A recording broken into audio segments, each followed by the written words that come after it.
지금 우리가 코로나라고 하는 생각해 보지도 못했던 이 시기를 살고 있습니다. 그렇죠? 여러분, 우리가 지금 살아가고 있는 이 시대에 가장 안전하고 완벽에 가까운 공동체가 있다면 어디일까요?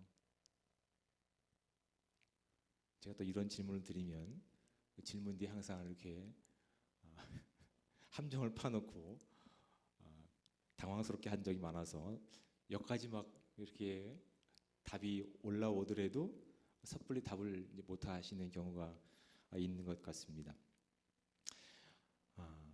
가장 안전하고 가장 완벽한 공동체가 있을까요? 한번 생각해 보시기 바랍니다. 어디인들 완벽에 가까운 공동체가 있을까 한번 생각해 봅니다. 그럼 여러분, 교회는 어떻습니까? 교회는 안전하고 완벽에 가깝습니까? 사실은 교회만큼 깨지기 쉽고 불안정한 공동체가 없습니다. 그러나 가장 소망이 있는 공동체가 교회인 줄 우리가 믿고 나갈 수 있는 귀한 공동체가 되기 원합니다. 이것이 우리의 신앙이기 때문에 그렇습니다. 외형적으로 봤을 때는 가장 깨지기 쉽고 가장 불안전한 공동체가 교회입니다. 여러분, 세상적인 아니 일반적인 공동체를 한번 살펴볼까요? 같은 취향으로 모입니다. 세상적인 공동체는, 일반적인 공동체는 또한 어떤 경제적인 이익을 위해서 모입니다. 또한 같은 지역이라고 하는, 또는 같은 학교, 학연으로 모이고, 또 같은 꿈을 목적으로 모여서 뭐 공부하는 모임도 있고 그렇습니다. 또한 정치적인 이념을 달성하기 위해서 그들은 그렇게 함께 모입니다. 그러니까 그들을 봤을 때 외형적으로 보면 어떻습니까? 결속력 있어 보이고 또 같은 목적을 가지고 있기 때문에 별로 다툴 일이 없어 보입니다. 상대적으로 교회와 비교해 봤을 때 그렇지 않습니까? 외형적으로 보이는 모습을 봤을 때 교회보다 오히려 일반적인 공동체가 더 결속력이 있고 목표성이 뚜렷하고 행복을 더 많이 느낄 수 있을 것 같다고요. 그렇지 않으십니까? 그렇죠. 그런데 여러분, 한번 생각해 보시기 바랍니다. 그들이 모일 수밖에 없는 이유가 무엇일까요? 그들이 학연에 집착하고 정치적인 성향과 지역적인 출신에 집착하는 이유가 무엇일까요? 그들은 가질 수 없는 어떤 결과들을 만들어내려고 하는 것 때문에 그렇습니다. 그들은 사실은 그런 것들을 영원히 소지할 수 있는 능력이 없기 때문에 거기서 오는 불안감들이 어떻게 합니까? 더 집착해서 자신들이 원하는 꿈을 이뤄내기 위해서 조금이라도 공통 분모가 있으면 그것을 가지고 모인다고요. 좀 이해가 되십니까? 여러분, 왜 그렇게 등산 모임 혼자 산이 좋으면 가도 되는데 왜 함께 가려고 합니까? 왜 공부 혼자 하면 되는데 왜 함께 모여서 하려고 합니까? 자신이 만들지 못하는 것에 대해서 그들은 늘 두려움을 가지고 있다고요. 그들이 뭐 어떻게 한 명보다는 다수가 모이면 더 큰 힘을 발휘할 수 있다는 것을 적어도 대한민국은 맛봤던 기억들이 많이 있습니다. 더 모이려고 합니다. 자신들의 불안함에 대해서 모이는 것을 통해서 힘을 증명함을 통해서 더 결속력을 가진 모습을 통해서 그들이 원하는 꿈들을 이루려고 한다고요. 일반적인 세상에 가지고 있는 공동체가 가지고 있는 아주 기본적인 특성이고 또한 그 특성 가운데 본질을 지금 말씀드린 겁니다. 그렇죠? 그렇다면 교회라고 하는 공동체는 어떻습니까? 교회는 끔찍합니다. 앞뒤를 한번 돌아보시기 바랍니다. 여기 뭐 같은 지역 출신이 몇 명이 되겠습니까? 같은 취미 생활을 하는 분들이 몇 명이겠습니까? 20명이라면 정말 굉장히 건강한 교회죠. 우리 그 정도 안 됩니다. 5명씩 될까요? 가장 친한 사람들. 내 속을 터놓고 정말 누구에게도 얘기하지 못한 기도 제목들을 여러분 그렇게 이 교회 공동체한테 꺼내놓으신 적 있습니까? 물론 한두 번은 있으시겠죠? 그 꺼내놓고 나서 그 후일이 어떻습니까? 그 이야기가 다 이렇게 온 교회 사람들이 다 알죠. 나를 싫어하는 사람마저. 그러니까 오히려 그것이 더 나에게 걸림돌이 된 적이 없으십니까? 교회를 바라보면 끔찍합니다. 공통 분모가 하나도 없어요. 같은 어떤 뭐 이렇게 힘을 이루기 위해서 같은 어떤 출신과 공통 분모가 하나도 없어요. 오늘도 하나님의 은혜로 새롭게 태어난 아름다운 성도들이 지금 이 시간 같은 공간 안에 늘 공존하고 있는 영적인 어떤 경험과 영적인 수준이 장년인뿐만 아니라 정말 갓 태어난 영적인 어린 아이도 함께 공존하고 있는 이 교회, 그러니까 여기가 얼마나큼 취약한지 여러분 아시겠죠? 얼마나 깨지기 쉬운지 실감하시겠죠? 그럼에도 불구하고 교회에 유일한 소망이 있다는 그 이유가 어디 있습니까? 일반적인 세상적인 공동체는 어디서 출발합니까? 사람입니다. 사람들이 가지지 못하고 있는 그 불안감을 해소하기 위한 욕구에서 시작한 것이 세상적인 모임의 공통분모라고요. 하지만 교회는 어떻습니까? 공통분모가 전혀 없습니다. 그런데 하나님께서 시작하신 겁니다. 유일한 공동체는 우리가 예수 그리스도를 그리스도로 고백하고 있느냐 아니냐가 이 교회 안에서 검증되어야 될 유일한 기준점이라고요. 외형적으로 바라보기 땐 정말 깨지기 쉬운 연약한 공동체지만 그럼에도 불구하고 영원하신 창조주신 하나님께서 그 모든 불안감의 그 죄의 결과인 죄의 문제를 대속하고 세우신 공동체가 교회이기 때문에 여기에 소망이 있는 겁니다. 그러니까 우리가 소망 둬야 되는 건 교회 갔더니 항상 미소를 짓고 계세요. 거기에 소망을 두시면 안 된다고요. 그렇지 않다고요. 이 교회를 누가 붙들고 계셨고 누가 시작하셨다고요? 하나님께서 붙들고 시작하셨다고. 그래서 소망이 있는 겁니다. 우리에게 그 근거를 찾을 수가 없습니다. 오늘 이 본문을 살펴가기 위해서는 그래서 지금 다시 이제 사도 바울이 이 갈라디아서를 쓸 수밖에 없는 그 시대적인 상황 가운데 우리가 지금 살짝 상상력을 가지고 그 시대를 좀 바라볼 필요가 있습니다. 여러분, 바울은 지금 그래서 정말 깨지기 쉬운 외형적으로 어떤 깨지기 쉬운 모습들을 가지고 있는 이 교회라고 하는 공동체 가운데 그가 지금 열심을 다해서 호소하고 있는 겁니다. 그리스도의 복음으로 여러분 다시 돌아오라고. 시간을 내서 잠깐 그 시대로 한번 가볼까요? 여러분, 사도 바울이 지금 이 갈라디아서를 쓴 갈라디아 지역 교회는 그 배경이 이미 말씀드렸듯이 사도행전 13장 후반부터 14장에 나와 있는 그 지역입니다. 그리고 그 이후에 예루살렘 회의에 올라가기 전에 함께 모이기 전에 아마 그 시간 가운데 이 갈라디아 편지를 갈라디아에 있는 교회 가운데 쓴 것으로 많은 학자들이 이렇게 추측하고 있습니다. 지금 사실은 예전에는 예수 그리스도를 믿는 자들을 잡아 죽이려고 했던 이 사도 바울이 예수 그리스도를 다메섹 도상에서 만나서 그가 변화되어서 이젠 하나님의 은혜로 어찌어찌해서 이제 안디옥 교회에서 선교사 집단으로 이제 파송이 되는 겁니다. 우리가 받은 은혜를 우리끼리만 나누는 것이 아니라 온 세계 나가서 전파해야 될 사명이 우리 가운데 있습니다. 그래서 이제 바나바와 이렇게 사울과 이렇게 이제 마가까지 해가지고 전도팀이 꾸려져서 이제 간 거죠. 근데 이들이 어디로 가고 어떤 지역으로 가서 얼마만큼의 기간이 지나고 돌아와야 되겠다라고는 계획을 세운 적이 없습니다. 떠났을 때에 어떤 길로 가려고 했는데 어디서는 또 자신들을 잡아 죽이려고 하는 세력들이 만나서 그걸 피하다 보니 또 어디로 가고 또 피하다 보니 어디로 가고 이런 식으로 해서 도착한 곳이 이 갈라디아 교회라고요. 근데 이 갈라디아 교회 어찌어찌해서 도착을 했는데 하나님께서 하나님의 나라 확장을 그 말씀이 없는 지역이었기 때문에 어떤 이적과 표적을 통해서 증명해 내셨습니다. 그것이 어떤 거냐면 이제 하반신 마비자를 일으키신 내용이라고요. 그게 사도행전 14장에 나와 있는 내용입니다. 그때에 이제 많은 사람들이 하나님께서 일으키신 이적을 통해서 정말 하나님이라고 하는 유일한 신이 있나 보다. 유대인들의 어떤 한 신, 으로만 생각했던 그 부분에서 이젠 사도 바울을 통해서 나타난 하나님의 놀라운 능력들이 그들 가운데 예수가 누구라고요? 그리스도이심을, 기름 부은 자, 구원자이심을 고백하게 하는 놀라운 역사가 갈라디아 교회의 지역 교회에 나타나게 되었다고요.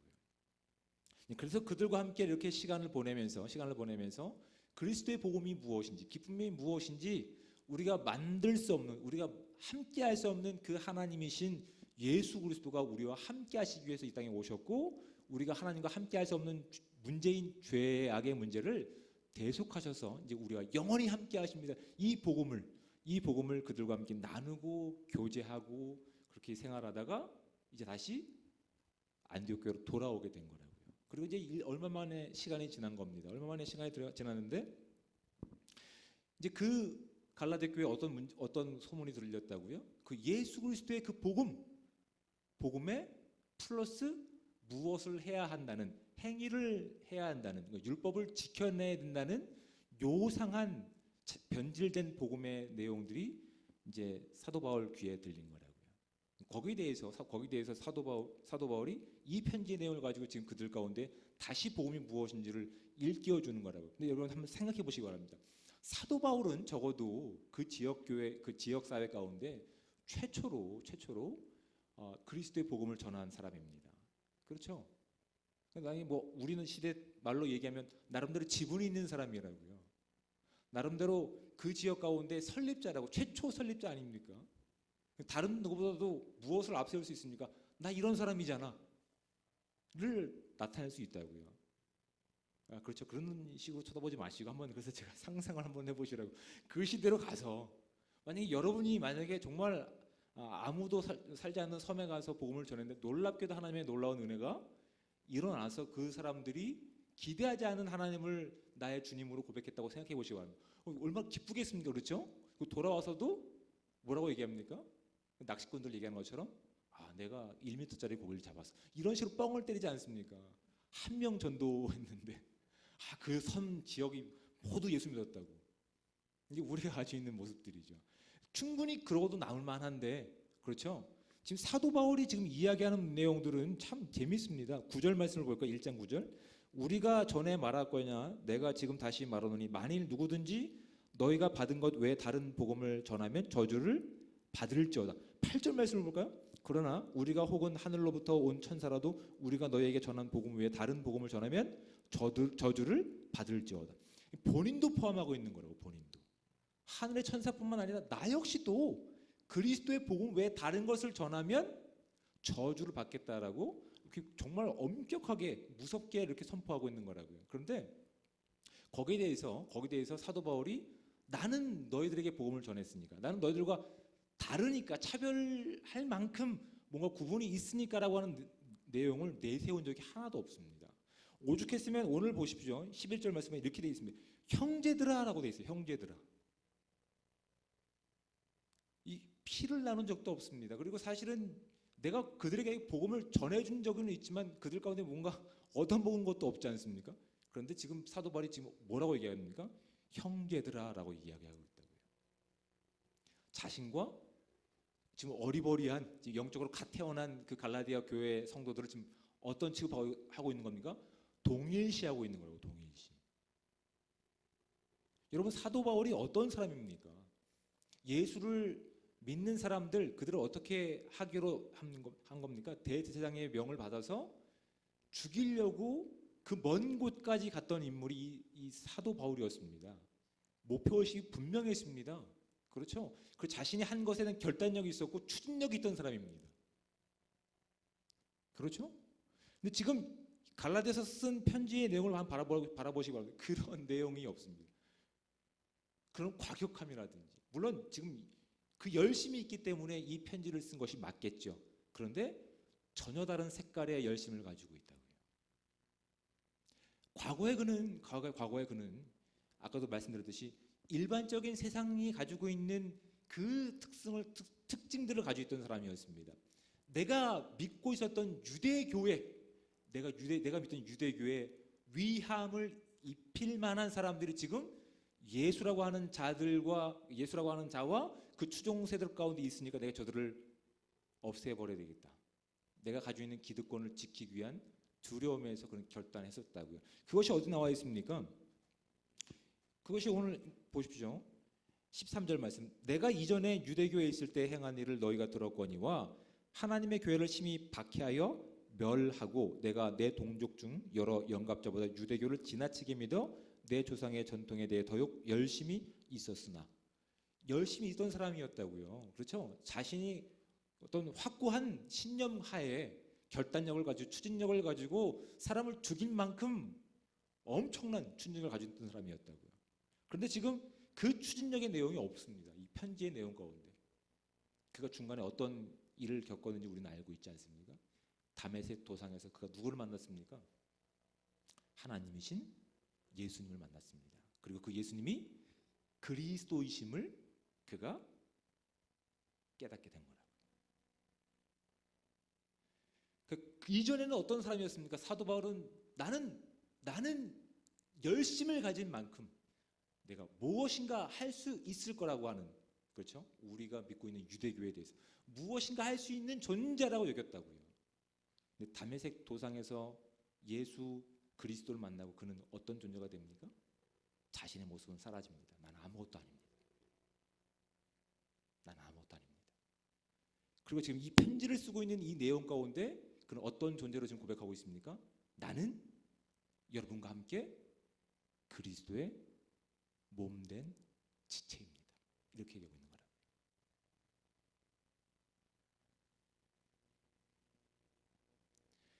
과거에 내가 가지고 있었던 열정과 목적, 의식과 어떤 뭐랄까요? 근거들, 여기서 예수 그리스도의 복음을 만나서 그것이 아무 쓸모없는 것이 됩니다. 그렇죠? 그런데 예수님께서 그를 어떻게 하십니까? 아무 쓸모없는 존재로 그냥 버려두신 것이 아니라 이제는 무슨 일 가운데 그를 걷게 하십니까? 그의 일입니까? 아니요. 하나님의 일입니다. 그 복음을 본인도 은혜 받은, 선물로 받은 그 은혜의 삶을 걷게 하십니다. 그 걸음 가운데 그는 내세울 것이 자신에게 없는 것을 고백하고 있는 겁니다. 이 일은 내가 아닙니다. 어찌 죽을 만한 일도 많이 겪었지만 이 일은 내가 계획하거나 내가 나의 어떤 무엇을 내세우기 위해서 걷고 있는 것이 아닙니다. 이 일은 하나님께서 하신 겁니다. 하나님께서 지금 나와 여러분을 그분의 몸 가운데 지체로 삼으셨습니다. 지금 이 이야기를 하고 있는 거예요. 여러분, 교회가 이렇게 놀라운 겁니다. 우리가 그리스도 밖에 있을 때는 우리가 두려움 가운데 그 두려움을 극복하기 위해서 우리가 가지고 있는 욕심을 가지고 무엇인가 공동체를 만들고 힘을 세우고 그랬던 것 저기에서, 그렇죠? 우리가 그리스도를 만나서 이제 과거에 우리가 누렸던 그 모든 욕심의 근거들이 아무것도 아닌 존재들이 되어버린다. 근데 이 교회에 불려 나와 보니 그래서 무엇이 보입니까? 그리스도의 은혜로 그리스도의 몸을 세우고 있는 교회가 보인다고요. 놀랍지 않으십니까? 우리가 무엇인가 그리스도를 사랑한다는 마음으로 열심히 하려고 했지만 그건 아무 의미가 없는 상황에서 오히려 무엇을 통해서 지금 하나님의 마음과 하나님의 복음의 놀라운 능력을 발견하게 합니까? 이 갈라디아서만 통해서 봐도 여기에 주님께서 당신의 몸인 교회를 세우셨구나. 그 교회는 나 그리고 여러분 우리 모두가 그리스도의 몸입니다. 이것이 하나님의 능력입니다. 이것이 하나님의 일입니다. 우리에게 붙어 있는 것 자체가 하나님의 은혜입니다. 지금 이 이야기를 하고 있는 거예요. 이것이 사람을 통해서 얻은 것도 아닙니다, 여러분. 지금 사도 바울이 고백하고 있는 갈라디아서 통해서 고백하고 있는 게 그거고요. 사람을 통해서 사람의 어떤 지식이나 사람의 어떤 뭐랄까요 근거들을 가지고 지금 이곳에 있는 것이 아닙니다. 주님께서 지금 우리를 그것을 무엇인지 알지 못하는 우리에게 선물로 받을 자격 없는 우리 가운데 하나님의 은혜를 선물로 주신 것, 이것이 복음이라고요. 그리고 그 하나님께서 지금 우리와 함께 하신다고요. 그것이 지금 저와 여러분이 묶여 있는 교회라고 하는 공동체로 지금 이 서신서를 어떻게 쓰고 있다고요? 사도 바울이 지금 안디옥 교회에서 그 멀리 있는 가라디아 교회 가운데 쓰고 있는 거라고요. 충분히 세상적으로는 자신이 어떤 했던 노력들을 언급할 만큼 그는 그들 가운데 꽤 많은 영향력을 끼쳤던 인물은 분명합니다. 근데 어디에 봐도 자신의 어떤 노력이라든지 어떤 자신의 어떤 뭐 흔적이라든지 이것이 없습니다. 나도 지금 이 일에 붙들려서 지금 그 은혜를 살아내는 여러분 가운데 여러분이 속히 그 복음을 떠났다는 것이 나는 믿기지 않습니다. 지금 이 이야기를 하고 있는 거예요. 여러분 지금 이 교회를 통해서 답답하시죠? 누구는 정말 이것도 해보고 싶고 이것도 해보고 싶고 이것도 해야 되는데 교회가 이런 것도 해봐야 되는데 그렇죠. 정말 중요한 것이 무엇일까요? 지금 사도 바울이 이 갈라디아서를 통해서 우리 가운데 드러내고 있는 겁니다. 그것이 무엇입니까? 지금 우리를 이곳에 불러서 묶어주신 분이 누구신지를 확인해야 되는 겁니다. 그리스도시라고요. 내가 무엇인가 하려고 하는 내용들은 결국 어떤 흔적을 남깁니까? 나의 흔적을 남긴다고요. 근데 지금 사도 바울이 지금 그 멀리서 그 예수 그리스도가 세우신 교회를 위해서 안타깝게 당부하는 내용이 무엇입니까? 우리입니다. 우리를 이렇게 은혜로 불러내신 분, 그 그리스도가 지금 우리와 함께 하시고 있다는 이 사실, 여러분 어떻게 그 복음에서 이렇게 속히 떠날 수 있습니까? 저는 이해할 수 없습니다. 이 이야기를 하고 있는 거예요. 그러니까 지금 우리가 이 시대를 살아가면서 우리가 많은 일들을 했으면 좋겠죠. 많은 결과들을 냈으면 좋겠고. 근데 그 전에 있어서 우리가 확인해야 될 내용이 무엇이냐면 바로 이 복음의 내용이라고요. 우리가 만드는 것이 아니라 지금 우리는 우리의 일을 하는 것이 아니라 그리스도의 일을 하는 존재들이라고요. 오히려 이 일을 통해서 그리스도의 영광보다 오히려 내가 더 드러날 가능성이 많아진다면 오히려 하지 않는 게 좋다고. 처음에는 많은 결과도로 나타날 수 있겠지만 결국 그 일에 결국은 누가 나타나게 됩니까? 내가 나타나게 되는 겁니다. 오히려 잘 되는 것보단 때로는 어려움을 통해서라도 또는 고난과 역경을 통해서라도 우리가 이 자리 가운데 묶여있는 그 출발선이 누구인지를 확인하는 것이 교회는 큰 은혜라는 사실을 우리가 깨닫게 되기 원합니다. 여러분 주의를 다시 한번 보시기 바랍니다. 정말 깨지기 쉬운 존재들만 모였습니다. 함께 할 수 없는 존재들만 모였습니다. 그런데 불구하고 지금 우리의 시작을 누가 하셨습니까? 예수 그리스도가 시작하셨다고요. 그것을 빌립보서는 뭐라고 얘기합니까? 다시 오실 그날에 이것을 완성하시겠다고 말씀하십니다. 우리에게 선한 일을 시작하신 분께서 마지막 날에 그것을 완성해 가실 거라고 얘기합니다. 우리의 소망을 둬야 되는 근거가 어디 있다고요? 그분께 있다고요. 그분께. 그래서 외형적으로 우리는 깨지기 쉬운 교회 공동체지만 그럼에도 불구하고 교회는 진정한 소망이 있음을 여러분 꼭 깨달을 수 있는 귀한 공동체 되기 원합니다. 이것이 우리의 복음입니다. 우리는 우리의 일을 하지 않습니다. 그리스도의 일을 하는 겁니다. 우리의 흔적을 남기지 않습니다. 그리스도의 흔적을 남기는 겁니다. 더 이렇게 많은 것, 더 좋은 것, 더 선한 것 아니요. 우리가 확인해야 될 것은 우리를 부르신 분이 누구신지, 우리가 지금 무엇을 목표로 살아가고 있는지, 그리고 이 일 끝에 어떠한 흔적이 남을지 이걸 확인할 수 있는 공동체 되기 원합니다. 사도 바울의 이 고백을 한번 바라보시기 바랍니다. 그렇게 열성적인 사람이 이제는 그리스도의 열성을 살아가고 있습니다. 자신이 가지고 있는 것을 잃어버릴까 전전긍긍했던 인생 가운데서 이제는 그리스도의 복음이 조금이라도 잘못될까 봐 전전긍긍하는 삶이 있다. 그렇죠. 우리도 이렇게 되기 원합니다. 우리를 붙잡으신 분께서 내 어떤 손해에 전전긍긍하는 인생이 아니라 그리스도의 복음이 잘못 전달될까 봐 늘 기도하고 늘 전전긍긍하며 이 시대 가운데, 이 세대 가운데 온전히 복음만 전해지기를 간구할 수 있는, 정말 깨지고 싶지만 주님께 소망을 둔 유일한 공동체가 저와 여러분 되시길 주님으로 부탁드리겠습니다. 그런 교회는 소망이 있습니다. 그런 교회는 주님이 영광 받을 줄 믿습니다. 잠시 기도하시겠습니다.